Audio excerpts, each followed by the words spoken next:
दोस्तों आ गया वो दिन 26 फरवरी महाशिवरात्रि का बहुत ही प्यारा सा दिन जिस दिन आपको पुत्र प्राप्ति की कामना करनी है। दोस्तों कैसे करनी है देखिएगा। सबके ऊपर बाबा की कृपा बनी रहे, भोलेनाथ की कृपा बनी रहे, मेरे महाकाल राजा की कृपा बनी रहे, किसी भी नारी की गोद खाली ना रहे और किसी भी पुरुष की जेब खाली ना रहे। इतनी कृपा जरूर करना, क्योंकि जिस नारी की गोद खाली होती है और जिस पुरुष की जेब खाली होती है उसे लोग बहुत ही ताना देते हैं, बहुत ही अपशब्द बोलते हैं। इसीलिए यह प्रार्थना गुरु जी भी करते हैं और हम भी करते हैं कि हम आप सबसे बोलेंगे कि यह प्रार्थना अपनी प्रार्थना में ज़रूर शामिल करें कि किसी भी नारी की गोद को खाली ना रखे भगवान और किसी भी पुरुष की जेब को कभी भी खाली ना रखे।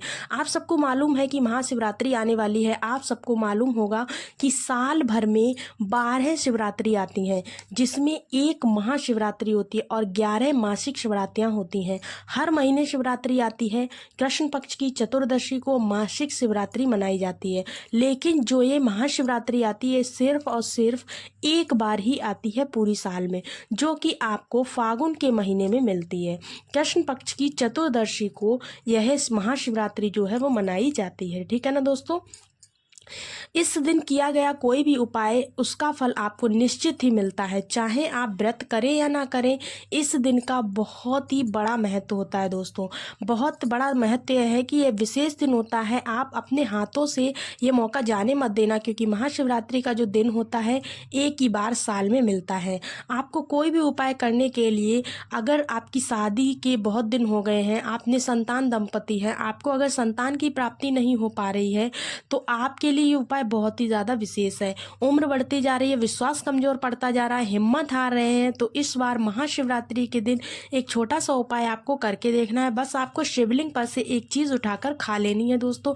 आपको गर्व निश्चित ठहरेगा। आप एक बार प्रैक्टिकल करके ज़रूर देखिएगा दोस्तों। करना क्या है आपको, यह आपको सिर्फ व सिर्फ महाशिवरात्रि के दिन ही करना होता है, बाकी किसी भी दिन आप नहीं कर सकते हो। इसीलिए हम आपसे कह रहे हैं कि मौका अपने हाथों से मत जाने दीजिए। 100% गारंटी है कि आपको गर्व जरूर ठहरेगा और आपको संतान की प्राप्ति होके रहेगी। हम फिर से कहेंगे, उपाय भी करिए, साथ में डॉक्टर को भी दिखाइए, इलाज भी कराइए, दवा भी खाइए, दुआ भी लीजिए। यानी कि किसी भी चीज़ को आपको छोड़ना नहीं है। आपको गर्व जरूर ठहरेगा। इधर उधर कहीं मत भटकिए, झाड़ फूक के चक्कर में मत पड़िए, बिल्कुल भी मत पड़िए। संतान की प्राप्ति झाड़ फूक से नहीं होती है। और देखिएगा दोस्तों, ये जो उपाय हम आज बताने जा रहे हैं, ये पूज्य गुरुदेव की कथा से सुनकर बहुत अच्छे से आपको यहाँ पर समझाएंगे। जिनको संतान की प्राप्ति नहीं हुई है, नहीं हो रही है, वह सिर्फ और सिर्फ शिव की आराधना की है, जिन्होंने शंकर की आराधना की है, शंकर की सेवा की है, उनको जो संतान है वो निश्चित ही मिली है। तो आप लोग भी ऐसे में पीछे क्यों रहेंगे। तो आपको इस उपाय को ज़रूर करना चाहिए। उपाय के लिए आपको क्या करना है दोस्तों, बहुत ही छोटा सा उपाय है। वैसे तो आपने अगर शंकर भक्त है तो शिव महापुराण सुनी ही होगी। उसमें गुरुदेव कहते हैं कि शंकर जी के जो शिवालय होता है उसकी साफ सफाई करिए, उसमें झाड़ू पोछा करिए, एक बेलपत्र रोज समर्पित कीजिए, एक लोटा जल जरूर चढ़ाइए और महापुराण पर भरोसा जरूर रखिएगा, महादेव पर भरोसा जरूर रखिएगा। तो आपका गर्व निश्चित ही ठहरेगा। बाबा को देने में थोड़ा ही भले देर हो, लेकिन वो देता जरूर है। तो आप बिल्कुल भी भरोसा मत खोइएगा, अपना भरोसा बिल्कुल पक्का करके बैठिएगा। ठीक है ना दोस्तों। जो भी हमारी माताएं बहनें इस उपाय को करना चाहती है, उनके लिए जरूरी नहीं है कि आप व्रत रखें या नहीं रखें, ऐसा कुछ भी नहीं है। आप उपाय के लिए व्रत रखना चाहते हैं तो रख लीजिए, नहीं रख सकते हैं तो कोई दिक्कत की बात नहीं, आपको उपाय कर लेना है। तो सबसे पहले आप एक थाली सजा लें, जिसमें आपको पूजन के लिए, क्योंकि उस दिन आपको जाना है शिवालय, तो आप पूजन कर लेना। एक लोटा जल अपने साथ में रख लेना। जल आप शंकर जी के ऊपर जब समर्पित करें तो यहाँ पर बैठे हुए जो स्थान होता है ना, वहाँ पर हम बार बार बताते हैं, दक्षिण दिशा वाला स्थान बहुत ही खास स्थान होता है, जहाँ पर आपको बैठ करके कोई भी उपाय करते हैं तो आपको फल बहुत जल्द और बहुत बड़ा होकर मिलता है। ठीक है ना। आपका मुंह जो है वो उत्तर दिशा की ओर रहना चाहिए और आपकी पीठ जो है वो दक्षिण दिशा की ओर होना चाहिए। ठीक है ना।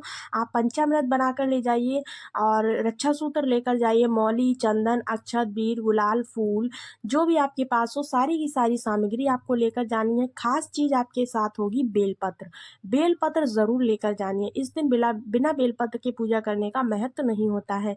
बेलपत्र पर आप जो है ना शंकर जी का पूजन करेंगे। कैसे करेंगे, देखिएगा, अगर आपके पास बेलपत्र लेकर गए हैं तो बहुत अच्छी बात, नहीं है तो आप शिवलिंग से बेलपत्र उठाकर धो करके उसको दोबारा से महादेव पर समर्पित कर सकते हो, कोई दिक्कत की बात नहीं है।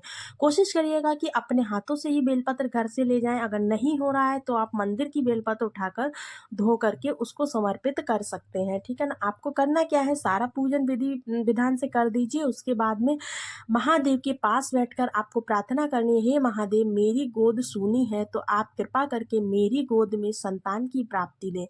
ऐसा बोलते हुए आपको जो आपने बेलपत्र लिए उस बेलपत्र को महादेव को उल्टा समर्पित करना है, यानी कि सीधी तरफ से नहीं, उल्टी तरफ से समर्पित करना है। उल्टी तरफ से आप समर्पित कर देंगे, उसके बाद आपको 5 मिनट बैठकर महादेव से प्रार्थना करनी है, हे महादेव मेरा गर्भ नहीं ठहर रहा, बहुत साल हो गए शादी के, अब आप पर ही भरोसा है, ऐसा बोलकर उस बेलपत्र को प्रसाद स्वरूप उठा करके उसी मंदिर में बैठकर आपको ग्रहण कर लेना है। यानी कि उस बेलपत्र को आपको चबाना नहीं है, बहुत आराम से धीरे धीरे करके निगल लेना है पानी की सहायता से, ठीक है ना दोस्तों।